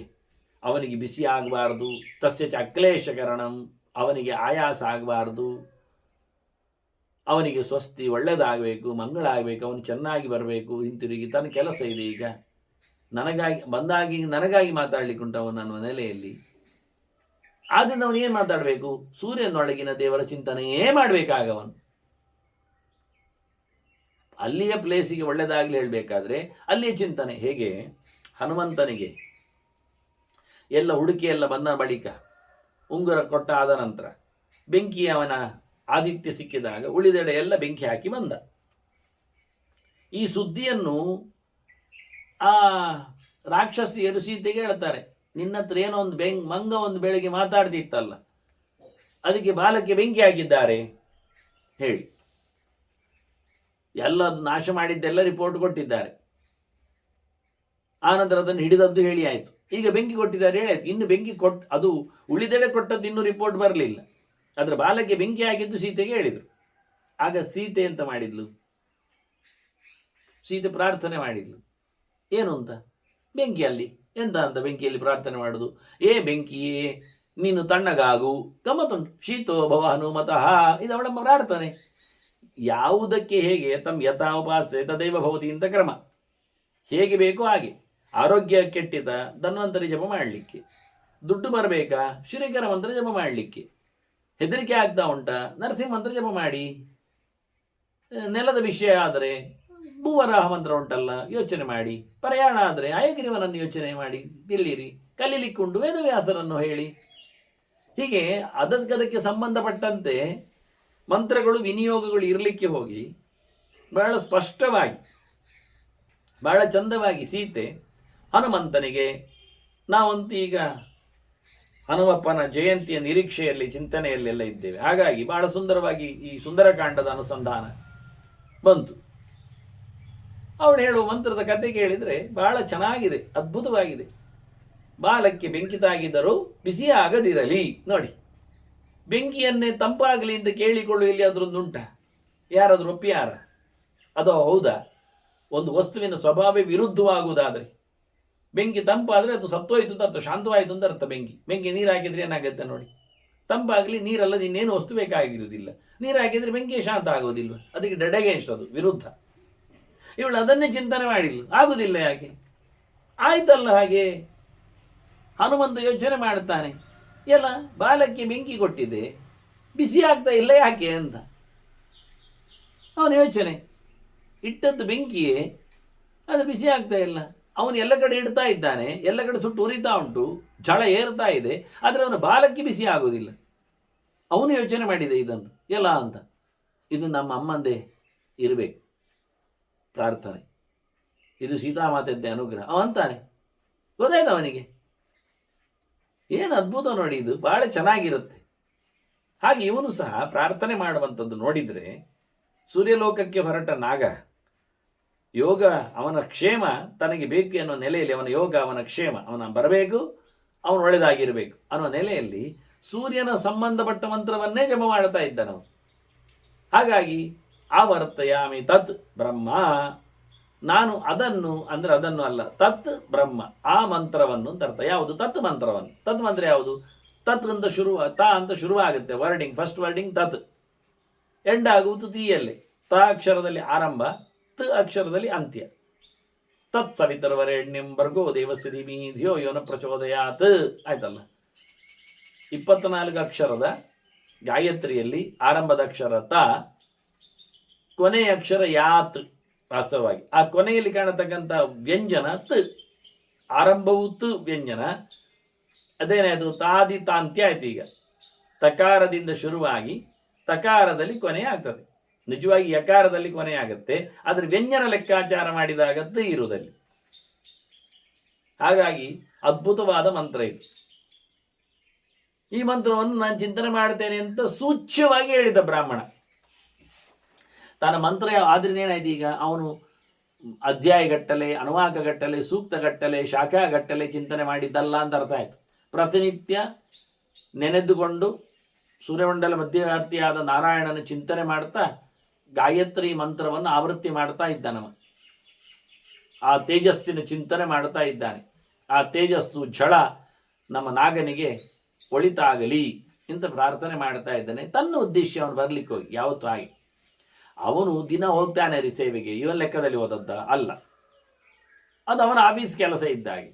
ಆದರೆ ವಿಷಯ ಅಂತ ಕೇಳಿದರೆ ನಮಗೆ ಬೇಕಾದಾಗ ಅವನು ಆರಾಮವಾಗಿ ಬೇಗ ಬರಲಿ ಅಂತ ನಾವು ಪ್ರಾರ್ಥನೆ. ಇದು ಬರ್ತಾನೆ ಅಂತ ಹೇಳಿದ್ದು, ಬರ್ಬಹುದು, ಬರಬೇಕು ಅಷ್ಟೇ. ಅದು ಎಷ್ಟೋ ಚೇಂಜ್ ಆಗ್ಬೋದು, ಹೆಚ್ಚು ಕಡಿಮೆ ಆಗ್ಬೋದು. ಹಾಗಾಗಿ ಇವನು ಪ್ರಾರ್ಥನೆ ಮಾಡುವುದು ಸಹಜ. ಹಿಂದೆಲ್ಲ ಕ್ರಮ ಹಾಗೆ. ವಾಸ್ತವವಾಗಿ ಯಾರು ಬೇಕಾಗಿತ್ತು ಅವರ ಮೇಲೆ ಬೆಗ್ಗೆ ಆ ಶುಭಾಧ್ಯಾನ ಎನ್ನುವುದು ಅನುಸಂಧಾನಕ್ಕೆ ಬರ್ತಿತ್ತು. ಹಾಗೆ ನಾನು ಮಾಡ್ತಾ ಇದ್ದೇನೆ ಅಂತ ಹೇಳಿಬಿಟ್ಟಿವ ಅಲ್ಲ. ನೀನು ಅನ್ನಾಹಾರ ಬಿಟ್ಟು ನೀರೂ ಕುಡಿಯದೆ ಎಲೆಯೂ ತಿನ್ನದೆ ಈ ಕಠೋರವಾದ ವ್ರತದಲ್ಲಿ ನೀನು ಮಾಡ್ತಾ ಇದ್ದೀಯಲ್ಲ, ಅವನಿಗೆ ಕ್ಷೇಮ ಆಗಲಿ ಅಂತ ನೀನು ಮಾಡೋದಾದರೆ ನಿನ್ನ ಕ್ಷೇಮ ಯಾರು ಕೇಳ್ತಾರೆ? ನಿನ್ನ ಆರೋಗ್ಯ ಹದಗೆಟ್ರೆ ನಿನ್ನ ಕತೆ ಎಂಥದ್ದು? ಅದಕ್ಕೆ ಹೇಳ್ತಾನೆ, ನಾನು ನಿರಾಮಯ ಅಂತಾನೆ. ನನಗೆ ರೋಗ ಇಲ್ಲ, ನಾನು ಆರಾಮಾಗಿದ್ದೆ. ಆವರ್ತಯಾಮಿ ತದ್ಬ್ರಹ್ಮ ಯೋಗಯುಕ್ತ ನಿರಾಮಯ. ನನಗೆ ಉಪಟಳ ಆಗ್ತಾ ಇಲ್ಲ, ನಾನು ಸೇಫ್. ಹಾಗಾಗಿ ನಾನು ಸೇಫ್ ಇದ್ದೇ ಅವನ ಸೇಫಿಗಾಗಿ ನಾನು ಪ್ರಾರ್ಥನೆ ಮಾಡ್ತಾ ಇದ್ದೇನೆ ಅಂತ ಹೇಳ್ತಾನೆ. ಬಹಳ ಚೆನ್ನಾಗಿದೆ. ಯಾಕೆ ಇವನಿಗೆ ಆರೋಗ್ಯ ಯಾಕೆ ಸರಿ ಇಲ್ಲ, ಆಗಲಿಲ್ಲ? ಆರೋಗ್ಯ ಸರಿ ಉಂಟು ಯಾಕೆ? ಆರೋಗ್ಯ ಭಾಸ್ಕರ ಅದಿಚ್ಛೆ. ಅದಕ್ಕೆ ಅವನು ಮತ್ತೆ ಹೇಳ್ತಾನೆ, ಆವರ್ತಯಾಮಿ ತದ್ಬ್ರಹ್ಮ ಅದು ನಿರಾಮಯ. ನಾನು ಗಾಯತ್ರಿ ಮಂತ್ರವನ್ನೇ ಆವೃತ್ತಿ ಮಾಡ್ತಾ ಇರೋದ್ರಿಂದ, ಸೂರ್ಯ ಪ್ರತೀಕದಲ್ಲಿ ದೇವರ ಸೇವೆ ಮಾಡ್ತಾ ಇರೋದ್ರಿಂದ ಸೂರ್ಯ ನಮಗೆ ಆರೋಗ್ಯ ಕೊಡ್ತಾನೆ ಎನ್ನುವುದು ಶತಸಿದ್ಧ. ಇದು ಸೀಕ್ರೆಟ್. ಅದಕ್ಕೆ ಹೇಳಿ ನಾನು ನಿಮಗೆ ರಹಸ್ಯ ಹೇಳುತ್ತೇನೆ ಅಂತ. ಇದು ಭಾರತದ ಗೌಜೇಂದ್ರ ಆಗಿ ನಿರಾಮಯ ಎನ್ನತಕ್ಕಂಥ ಇನ್ನೊಂದು ಇಲ್ಲಿಯ ವಿಶೇಷಣ. ಇದು ನಮಗೆ ಅವನ ವೈಖರಿಯನ್ನು ಹೇಳಿಬಿಡ್ತದೆ. ಇದು ಅಂತರ್ಗರ್ಭ. ಇದಕ್ಕೆಲ್ಲ ಧ್ವನಿ ಅಂತ ಹೇಳುವಂಥ ಕ್ರಮಗಳು ಸಾಹಿತ್ಯ ಲೆಕ್ಕಾಚಾರದಲ್ಲಿ. ನನಗೆ ಯಾಕೆ ಆರೋಗ್ಯ ಕೆಡ್ತಾ ಇಲ್ಲ ಅಂದರೆ ನಾನು ಆರೋಗ್ಯದ ಅಂಗಳದಲ್ಲಿ ಕೂತಿದ್ದೇನೆ. ಆರೋಗ್ಯಪ್ರದನಾದ ಭಾಸ್ಕರನನ್ನೇ ನಾನು ಉಪಾಸನೆ ಮಾಡ್ತಾ ಇದ್ದೇನೆ ಪ್ರತೀಕವಾಗಿ. ಎಷ್ಟು ಚೆನ್ನಾಗಿದೆ. ಈಗ ಮತ್ತೆ ಹೇಳ್ತಾನೆ, ನಿನಗೆ ಆರೋಗ್ಯ ಸಿದ್ಧಿಸಿ ಜಪ ಮಾಡಲಿಕ್ಕೆ ಆಗಬೇಕಾದ ವ್ಯವಸ್ಥೆ ದೇಹಕ್ಕೆ ಹೇಳಬೇಕಲ್ಲ, ಅದಕ್ಕೆ ಯೋಗಯುಕ್ತ ಅಂತ. ನಾನು ದೇವರ ಯೋಗದಲ್ಲಿ ಕೂತದ್ದು. ಇದು ಯೋಗ ವಿದ್ಯೆ, ಇದು ಯೋಗ ಸಾಧನೆ. ಇದು ಸ್ವಲ್ಪ ಕಷ್ಟವೇ, ಇದು ಸುಲಭದಲ್ಲಿ ಆಗುವುದಿಲ್ಲ. ಅದರಿಂದ ಭಗವಂತನ ಚಿಂತನೆಯ ಯೋಗ ನನ್ನಲ್ಲಿದ್ದರೆ ನನಗೆ ದೇಹದ ಯೋಗ ಇರುವುದಿಲ್ಲ. ಮನಸ್ಸು ಭಗವಂತನಡೆಗೆ ಸಾಗಿದ್ದರೆ ಮನಸ್ಸು ದೇಹವನ್ನು ಯೋಚನೆ ಮಾಡುವುದಿಲ್ಲ. ಅದನ್ನು ನಾನು ಭಗವಂತನ ಚಿಂತನೆಯಲ್ಲಿ ಕೂತದ್ರಿಂದ ನನಗೆ ದೈಹಿಕವಾದಂಥ ವ್ಯವಸ್ಥೆಗಳಿಗೆ, ಪರಿಶ್ರಮಗಳಿಗೆ ನಾನು ಹೋಗ್ತಾ ಇಲ್ಲ, ಆಗಿ ಹೋಗಲಿಲ್ಲ. ಆದರೆ ಆ ಪ್ರಕಾರದಲ್ಲಿ ನನ್ನ ದೇಹವನ್ನು ಸಡಿಲಗೊಳಿಸಿದವ ಅವ ಸೂರ್ಯನು. ಅದಕ್ಕೇನು ಸಂಶಯ? ಆರೋಗ್ಯವಾದ ದೇಹದಲ್ಲಿ ಮನಸ್ಸಿನ ವಿಶೇಷವಾದಂಥ ಅನುಸಂಧಾನವನ್ನು ಮಾಡ್ತಾ ಇದ್ದೇನೆ ಅಂತೇಳಿ ಆವರ್ತಯಾಮಿ ಬ್ರಹ್ಮ ಹೇಳುವುದನ್ನು ಬಹಳ ಸುಂದರವಾಗಿ ಅವನ ಪ್ರಶ್ನೆಗೆ ಬಹಳ ಅದ್ಭುತವಾದ ಉತ್ತರವನ್ನು ನೀವು ಕೊಡ್ತಾನೆ. ಈಗ ಸಿಕ್ಕಿಬಿದ್ದ ನಾಗ ಈಗ ಅವನು ಹೇಳ್ತಾನೆ, ಎಲ ಬ್ರಾಹ್ಮಣ ಭಾರಿ ಲಾಕಿದ್ದೀಯಲ್ಲ ಅಂತ. ಅಹೋ ಓಹೋ ಅಂದ ಒಮ್ಮೆಲೆ. ಕಂಗಾಲ ಅವನು ಕೇಳಿ ಶಬ್ದ. ಎಲ ಮಾರಾಯ, ನಿನ್ನ ಬಗ್ಗೆ ಯೋಚನೆ ಮಾಡದೆ ನಾಗನ ಬಗ್ಗೆ ಯೋಚನೆ ಮಾಡ್ತಾ ನೀನು 15 ದಿವಸ ಉಪವಾಸವಿದ್ದು ಜಪತಪ ಅನುಷ್ಠಾನ ಮಾಡ್ತಾ ಇದ್ದಿ ಅಂದರೆ ಎಂತ ಹೇಳೋ? ಕಲ್ಯಾಣ ವ್ರತಸ್ಥ, ಭಾರಿ ಒಳ್ಳೆ ಜನ ನೀ. ಭಾರಿ ಒಳ್ಳೆಯ ನಿನ್ನ ವೃತ್ತಿ, ನಿನ್ನ ಕ್ರಿಯೆ, ನಿನ್ನ ಪ್ರವೃತ್ತಿ, ನಿನ್ನ ಶೀಲ ಬಹಳ ಚೆನ್ನಾಗಿದೆ, ಯೋಗ್ಯವಾಗಿದೆ. ಸಾಧು ಸಜ್ಜನ ವತ್ಸಲ, ನೀನು ಒಳ್ಳೆಯವನಷ್ಟೇ ಅಲ್ಲ, ಒಳ್ಳೆಯವರ ಮೇಲೆ ನಿನಗೆ ಪ್ರೀತಿ ಹೆಚ್ಚುಂಟಲ್ಲ, ಇನ್ನೂ ಹೆಚ್ಚಿನ ಒಳ್ಳೆತನ. ಹೆಚ್ಚಿನ ಜನರು ಒಳ್ಳೆಯವರು ಇರ್ತಾರೆ, ಆದರೆ ಒಳ್ಳೆಯವರ ಮೇಲೆ ಅವರಿಗೆ ಅಸೂಯೆ ಇರ್ತದೆ. ಆ ನಮೂನೆಯ ಒಳ್ಳೆಯತನ ಅವರದ್ದು. ಅದು ಒಳ್ಳೆಯದಲ್ಲ ಅಂತಲ್ಲ, ಅದು ಒಳ್ಳೆಯದೇ, ಆದರೂ ಅದು ಚಂದ ಅಲ್ಲ. ಒಳ್ಳೆಯವರ ಮೇಲೆ ಪ್ರೀತಿ ಇರುವುದೇ ದೊಡ್ಡ ಒಳ್ಳೆಯತನ. ಅದೇ ಒಳ್ಳೆಯತನ ವಾಸ್ತವವಾಗಿ, ಅದೇ ಸಾಧುತ್ವ. ನೀನು ಎಷ್ಟು ಸಾಧು ಕೇಳಿದರೆ ಅಂಥ ಒಳ್ಳೆಯ ಜನರ ಮೇಲೆ ನಿನಗೆ ಪ್ರೀತಿ ಉಂಟಲ್ಲ, ಅವನು ಆರಾಮಾಗಿರಲಿ ಅನ್ನತಕ್ಕ ಪ್ರೀತಿ ಅದ್ಭುತವಾದದ್ದು. ಇನ್ನೊಬ್ಬರ ಮೇಲೆ ಕರುಣೆ, ಅನುಗ್ರಹ, ದೃಷ್ಟಿ ಅದು ವಿಶಿಷ್ಟವಾದದ್ದು. ನಿನಗೆ ಅಂತ ಹೇಳಲಿಕ್ಕೆ ಬರುವುದಿಲ್ಲ. ನಿನಗೆಂತ ಮಾಡಲಿಕ್ಕೂ ಆಗುವುದಿಲ್ಲ. ನಿಮ್ಮನ್ನು ಕೋಪದಿಂದ ಬೈಯುವುದು ಬಿಡಿ, ನೋಡಲಿಕ್ಕೆ ಸಾಧ್ಯ ಇಲ್ಲ. ಅವಾಚ್ಯಸ್ತಂ. ಆಗ ಭಾರಿ ಜೋರಾಗಿ ಬಂದಿದ್ದ ಹೆಂಡತಿ ಹತ್ರ ಮಾತಾಡುವ, ಏನಂತೆ, ಮನುಷ್ಯರಿಗೆಲ್ಲ ನಾವು ಕಾಣುವುದುಂಟ, ನಮ್ದೆಲ್ಲ ದೇವತೆಗಳ ಕೆಟಗರಿ, ಋಷಿಗಳಾಗೆ, ನಾವು ದೇವಋಷಿಗಳಾಗೆ ಅಂತೆಲ್ಲ ವರವನ್ನು ಕೊಡುವ ಭಯಂಕರ ದೊಡ್ಡ ಸಾಮರ್ಥ್ಯ ನಮ್ಮಲ್ಲಿ ಉಂಟು, ನಾವು ದೇವತೆಗಳ ಬೆನ್ನ ಹಿಂದೆ ಕೂತವರಿದ್ದಾಗಿದ್ದೇವೆ, ನಾವು ದೇವಯೋನಿಗಳು, ಹಾಗೀಗೆಲ್ಲ ಹೇಳಿದ್ದ. ಈಗ ಇವನು ನೋಡಿಕೊಂಡಾಗ ಹೇಳ್ತಾನೆಲ್ಲ, ನಮಗೆ ಒಳ್ಳೇದಾಗಲಿ ಎಂದು ಪ್ರಾರ್ಥನೆ ಮಾಡುವ ಇವ ಎಷ್ಟು ದೊಡ್ಡವ ಆಗ್ತಾನಾಗ. ನಾವುಗಳಿಗೆ ವರ ಕೊಡುವವರು ಅಂತ ಹೇಳಿಕೊಂಡೆವು, ಈಗ ನಮ್ಮ ಮೇಲೆ ಅವರು ಅನುಗ್ರಹ ವೃಷ್ಟಿ ಮಾಡ್ತಾ ಇದ್ದಾರಲ್ಲ. ಅದರಿಂದ ಯಾವನೊಬ್ಬ ಜಪ ಮಾಡುವನಿದ್ದರೆ ಆ ಜಪ ಎನ್ನುವುದು ಲೋಕಕ್ಕೆ ಹಿತ ಎನ್ನುವುದು ನೋಡಿಕೊಳ್ಳಬೇಕು. ಈಗ ಯೋಚನೆ ಮಾಡಿ, ಸೂರ್ಯನ ಮೇಲೆ ಮುಗಿದು ಬೀಳುವ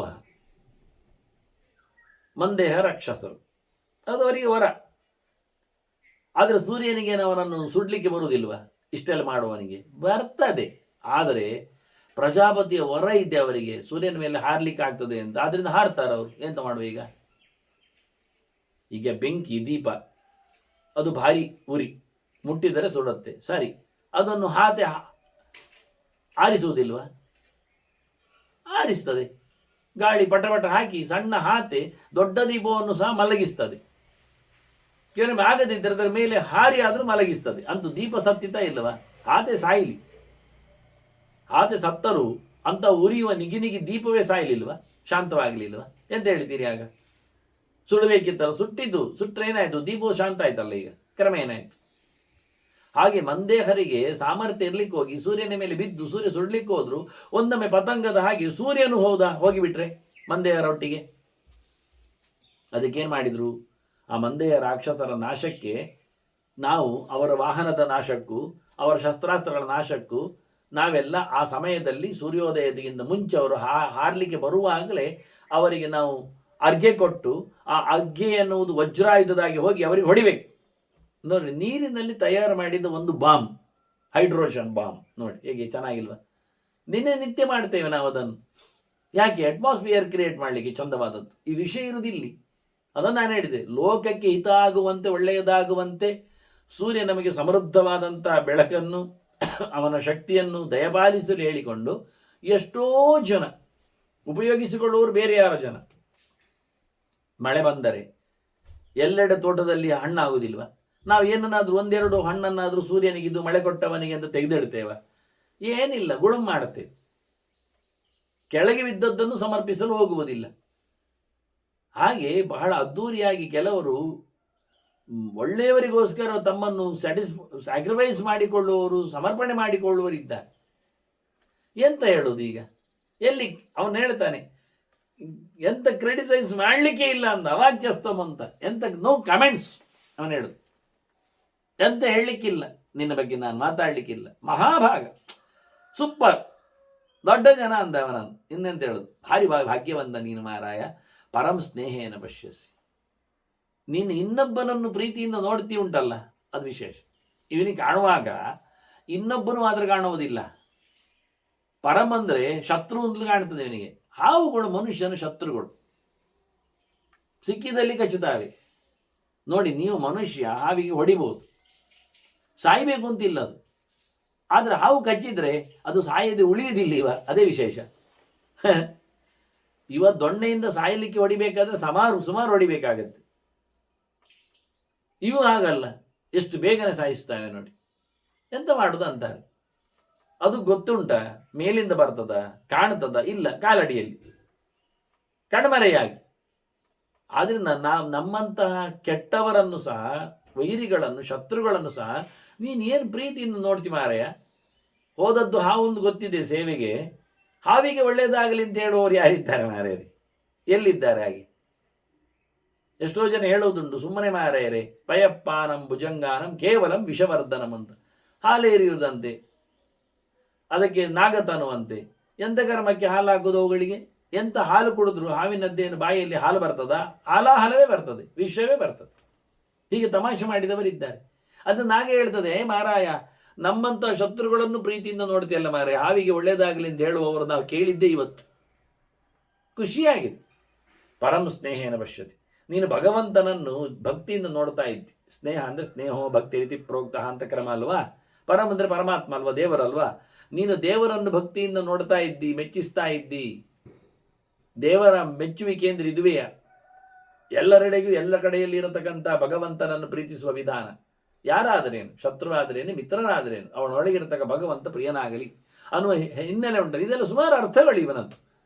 ಅದರಿಂದ ನಿನ್ನ ಮಂತ್ರ ಚಿಂತನೆ ಭಾರಿ ಚೆನ್ನಾಗಿದೆ. ಯಾಕೆ ಮಂತ್ರದಲ್ಲಿ ಅದು ಇದೆ, ಘಟಕ ಧಿಯೋ ಯೋನ ಪ್ರಚೋದಯಾತ್, ನಮ್ಮೆಲ್ಲರ ಬುದ್ಧಿ ಸರಿಯಾಗಲಿ, ಇದೇ ಸ್ನೇಹೇನ ಪಶ್ಯತಿ ಪರಂ.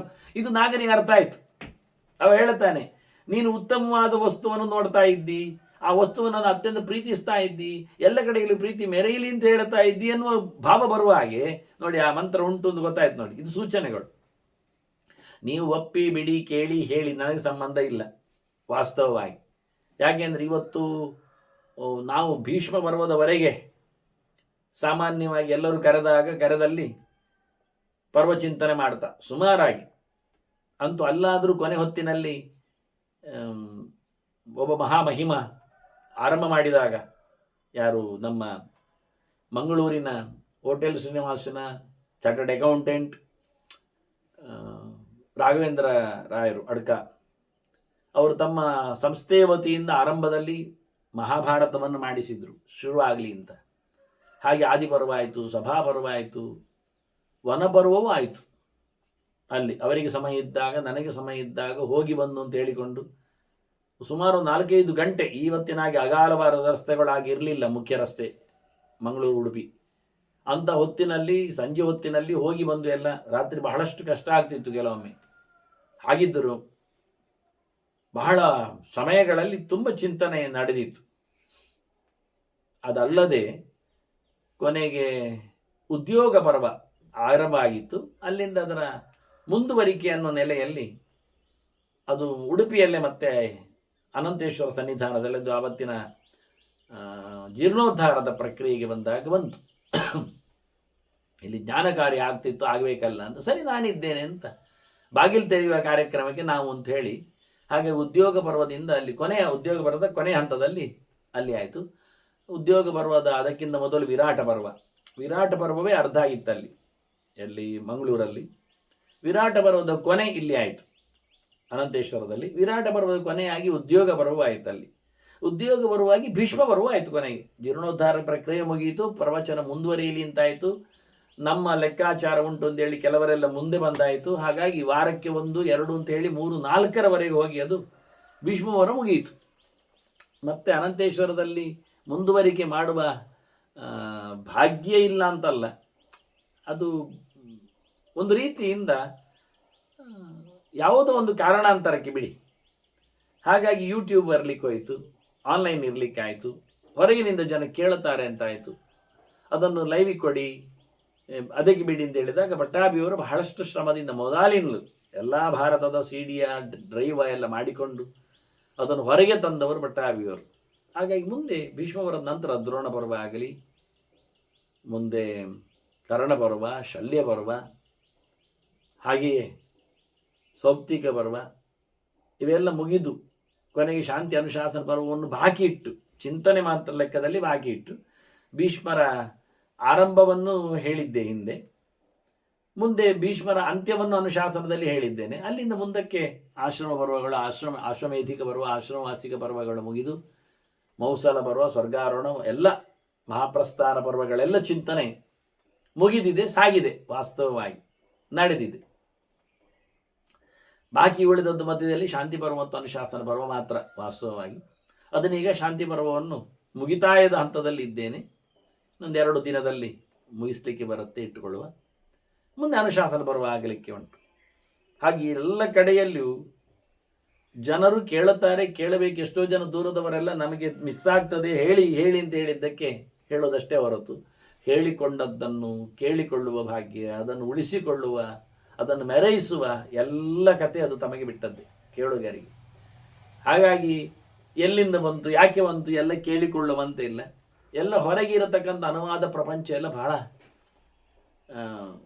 ಮಾರ್ಗದರ್ಶಕ ಆಗ್ಬೋದಷ್ಟೇ ಹೊರತು ಅದು ಗುರಿ ತಲುಪಿಸುವಲ್ಲಿ ಸಮರ್ಥ ಇರಲಿ. ಹೀಗಾಗಿ ಹೊಸದಾಗಿ ಕೆಲವು ಮಾತುಗಳ ಚಿಂತನೆಗಳನ್ನು ಅಲ್ಲಲ್ಲಿ ಉಲ್ಲೇಖ ಮಾಡಿದ್ದೇನೆ. ಪರಂ ಪಶ್ಯಾಮಿ ಇರಲಿ.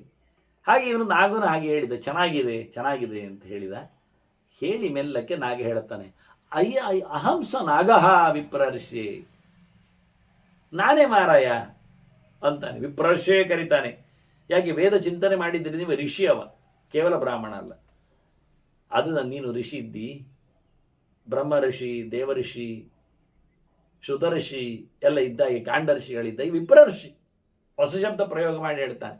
ಅದು ಬ್ರಹ್ಮರ್ಷಿ ಶಬ್ದಕ್ಕೆ ಅರ್ಥ ಆದರೂ ವಿಪ್ರರ್ಷೆ ಅಂತ ಕರೀತಾ, ಓ ಬ್ರಾಹ್ಮಣ ಋಷಿಯೇ, ಅದು ನಾಗ ನಾನೇ ನೋಡಿ. ಅವನಿಗೆ ಮೊದಲು ಗೊತ್ತಾಗಲಿಲ್ಲ, ಗೊತ್ತಾಯ್ತು.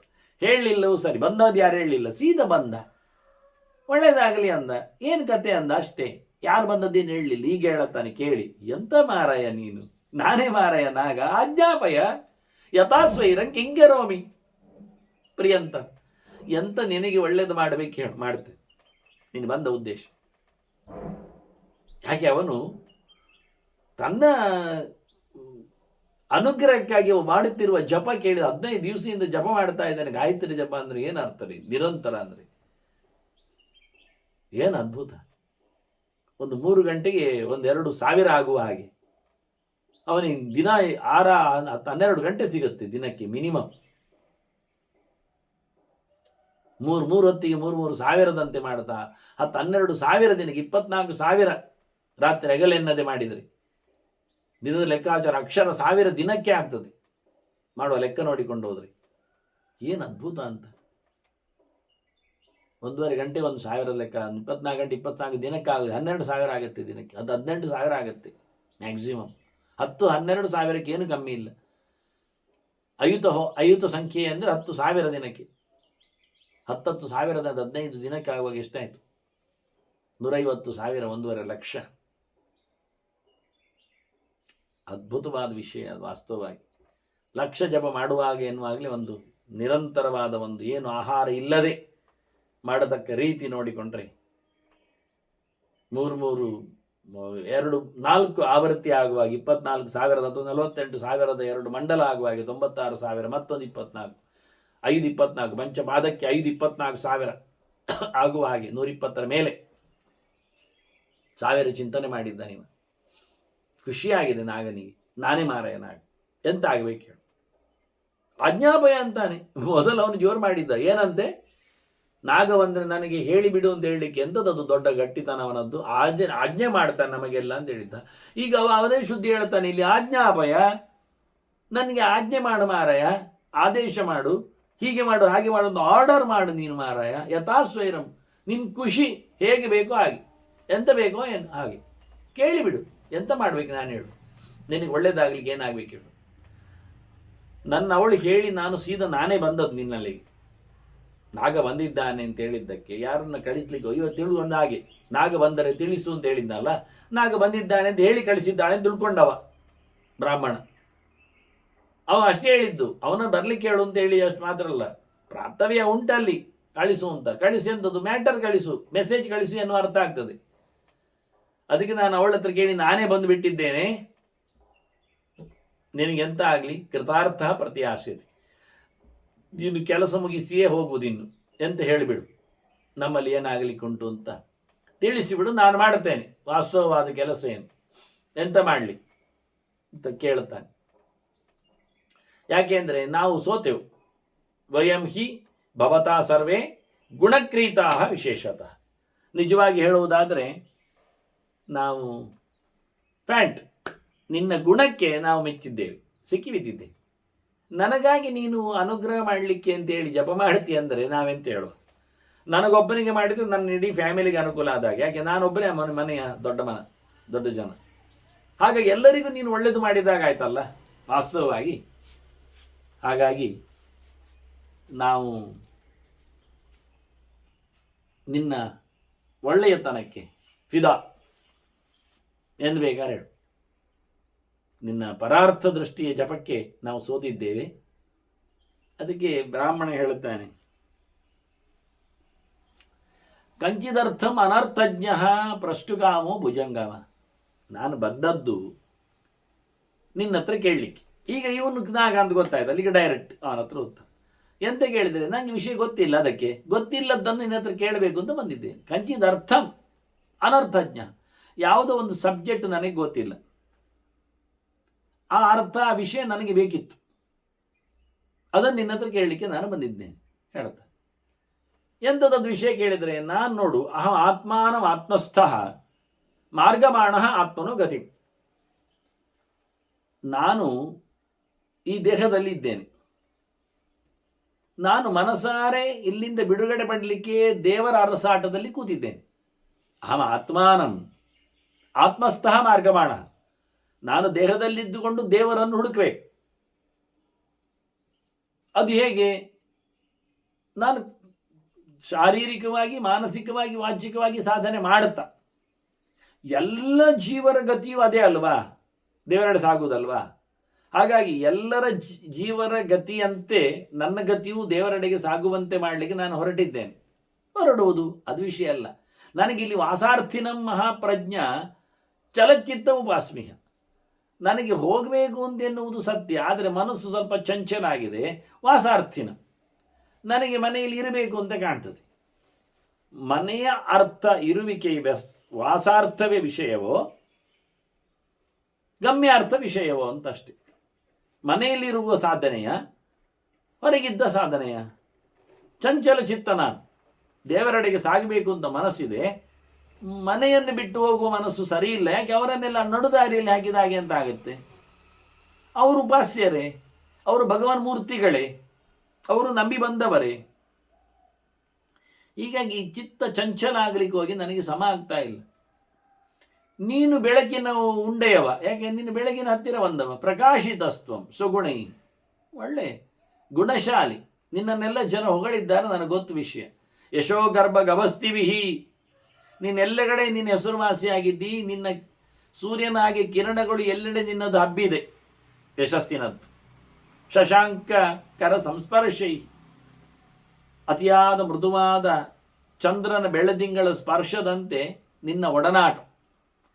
ಹೃದಯೈಹಿ ಆತ್ಮಪ್ರಕಾಶಿತ, ಇದು ನಿನ್ನದೇ ಸ್ವಂತವಾದದ್ದು, ಹಾರ್ದಿಕವಾದ, ಎಲ್ಲರೂ ಮೆಚ್ಚುವಂಥದ್ದು. ಹಾಗಾಗಿ ನನಗೆ ಒಂದು ಪ್ರಶ್ನೆ ಇದಿರಲಿ, ನಾನು ಕೇಳಲಿಕ್ಕೆ ಬಂದದ್ದು ಇದು. ಕೇಳಲಿಕ್ಕೆ ಬಂದ ಇವನು ಹೇಗೆ, ಅವನು ಬರುವಾಗ ಒಂದು ಹೊಸತು ಕೇಳಿದ, ಯಾಕೆ ಬಂದೆ ಅಂತ ಕೇಳುವ ನಂತರದಲ್ಲಿ ಎಂತ ಮಾಡ್ತಾ ಇದ್ದಿ ಅಂತ ಕೇಳಿಬಿಟ್ಟಲ್ವಾ. ಹಾಗೆ ಇವನು ಹೇಳ್ತಾನೆ, ನನಗೊಂದು ಗೊತ್ತಿಲ್ಲದ ವಿಷಯ ಉಂಟು, ನಿನ್ನ ಹತ್ರ ಕೇಳಲಿಕ್ಕೆ ಉಂಟು, ಅದಕ್ಕೆ ಬಂದದ್ದು. ಅದಿರಲಿ, ನೀನೀಗ ಬೆಳಕಿನ ಲೋಕದಲ್ಲಿ ಬಂದವ, ನನಗೆ ಆಶ್ಚರ್ಯಭೂತಂ ಯದಿ ತತ್ರ ಕಿಂಚಿತ್ ದೃಷ್ಟಂ ತ್ವಯ ಶಂಸಿತು ಅರ್ಹಸಿತ್ತು.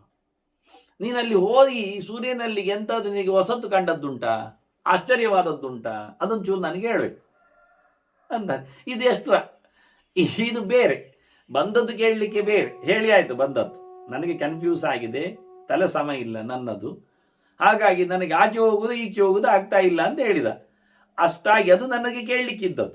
ಈಗ ನಿನ್ನನ್ನು ನೋಡುವಾಗ ನನಗೊಂದು ಕೇಳಲಿಕ್ಕೆ ಬಂದು, ನೀನು ಎಂತ ಬ್ರೈಟ್ ಆಗಿದ್ದಿ ಮಾರಾಯ. ಅಂದರೆ ಒಂದು ಸೂರ್ಯನ ಹೋಗಿದ್ದ ಬಂದ ತಕ್ಷಣ ಬಿಸಿ ಬಿಸಿ ಕಾಣ್ತಾ ಇದ್ನೇನು, ಬೆಳಕಿನ ಉಂಡೆ ಆಗಿ ಹತ್ತಿರ ಇದ್ದದ್ದು ನೋಡಿ ಹಾಗೆ ಆಗ್ತಾ ಉಂಟೆ ನಿವನಿಗೆ ನಿಜವಾಗಿ. ಆದರೆ ಸೂರ್ಯನಾಗಿ ಬಿಸಿ ಇಲ್ಲಿ ತಂಪಿದ್ದಾನೆ ಮಾತ್ರ ನೋಡಲಿಕ್ಕೆ. ಹೀಗಾಗಿ ಮೆಲ್ಲ ಕೇಳಿಬಿಟ್ಟೆ, ಯಾಕೆ ನಾಗಗಳು ಯಾವತ್ತು ತಂಪುಗಳು, ಆದ್ದರಿಂದ ಕೇಳಿಬಿಟ್ಟ. ನನಗೆ ಸೂರ್ಯನಲ್ಲಿ ಏನಾದರೂ ಹೊಸತುಂಟಾ ಅಂತ ಹೇಳಿದೆ. ಹೊಸತು ಅಂದರೆ ಆಶ್ಚರ್ಯ, ಅದ್ಭುತವಾದದ್ದು, ಅದನ್ನು ಕೇಳಲಿಕ್ಕೆ ಉಂಟು ಅಂತ ಹೇಳಿ ಇದು ಎಷ್ಟರ ಪ್ರಶ್ನೆ ಆಗಿದ್ದಾನೆ. ಇದರ ಬಗ್ಗೆ ನಾಗ ಮತ್ತೆ ಏನು ಹೇಳಿದ, ಸೂರ್ಯಲೋಕದ ವೈಖರಿ ಏನು ಎನ್ನುವುದರ ಬಗ್ಗೆ ಮತ್ತೆ ಕೇಳುವ. ಅದರ ವಂದನೆಗಳೊಂದಿಗೆ ಶ್ರೀಕೃಷ್ಣ ನಾರಾಯಣ ನಾರಾಯಣ.